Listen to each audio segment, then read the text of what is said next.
The worst thing about a hydraulic system is if a pump or some component starts to wear out and fail, it puts the metal particles through the whole system.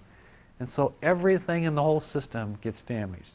If you have a pump failure, the valves go out, the relief valves get damaged, the filters try to take some of it out and you can replace those, the cylinders start to get scratched, it wears the seals out, it takes everything else out in the system. So if you have a failure, you have to try to clean it all out, and you have to understand that everything else will have some damage. It may not be enough to change everything else, but everything else in the system is damaged. And so preventive maintenance with hydraulic systems is a must. You don't wait until that hydraulic pump completely falls apart before you change it. If you're starting to see system weakness and the pump is starting to deteriorate, it has a curve. It's pretty good, pretty good. And when it starts to wear, that curve is going to go pretty fast. You don't want to wait till it hits the bottom of the curve because all the metal in the curve went through the system.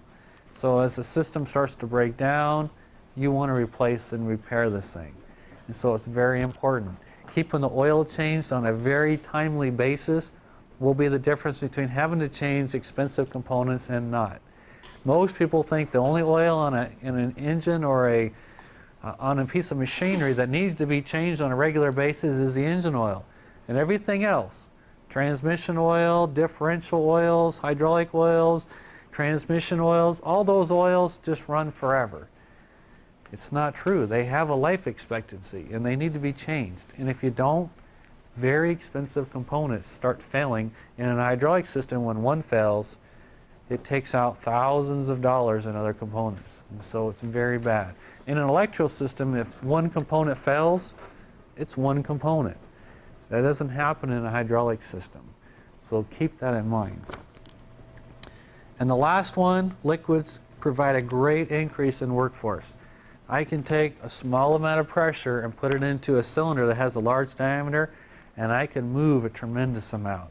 I can take a hydraulic floor jack and pump it with my hand, and with about 10 pounds of pressure, I could lift 100 ton simply by taking a small amount of oil and pushing it into a large diameter. So it all has to do with force times diameter, and it's all physics. And so we can do a tremendous amount of work with a little amount of pressure with hydraulics. And it kind of talks about that. It goes through and it talks about some basic systems in here, a basic floor jack, and then a system with a pump and a valve like we did in the film. So I'm not really going to cover that. What I want to go back to is the one that says pros and cons of hydraulics. It's got advantages and there's disadvantages. And the first one is the advantages. The biggest one we've talked about is flexibility. I have a pump and I have a reservoir and I want to move a hydraulic motor that's clear over 30 feet away. I don't have to try to create some drive shaft with all the carrier bearings and stuff to get over there. I simply need to run two hoses, one putting oil to that motor and one bringing oil back. And I can run it. I can run it anywhere I want. And I can turn it around corners and go over and around and bend it any direction I want. As long as the diameter of the hose stays the same, it'll work. So it has tremendous amount of flexibility.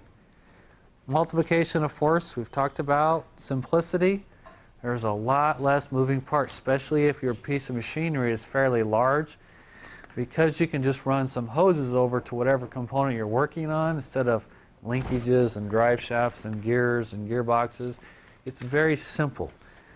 And so it just reduces the amount of stuff that's involved in actually operating it. Compactness. The size of a hydraulic motor and the hydraulic pumps are very small. Hoses are very small. The tank is probably the biggest thing on your system. And so they don't take up a lot of space. And a lot of times, like when you get into lawn and garden tractors, the hydrostat, the housing that it's in, and the differentials all in the same piece. So you just run the same oil in the same little piece. It's all just, you have a shaft coming in, you have a shaft going out, and tires are hooked to it.